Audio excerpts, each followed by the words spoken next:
طلبت منها الكثير ولكن غلق مسمعه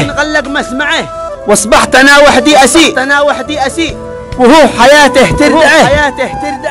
انزف وانا جرحي خطير وهو جرحه يولعه اكاتم اسراري في بي وفي عباله طلعه اصارحه وهو يدي للخلف يعلى المرجعه ما هكذا تكبر تصير تجرح صديقك توجعه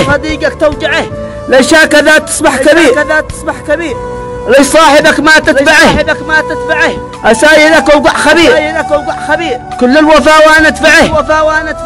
والآن تطلع لي قبيل يجي ما كنت توقعه كل الوفاء أصبح زفير عندك وبالحزن تدفعه زرعت أحزان بالكثير وجراح فيني تزرعه والقلب ما عاد هو يسير والعين أنت من دمعه أسباب همي يا مدير وأسباب سراي أن تنزعه والآن كشفتك يا خطير روح أرض الله واسعة.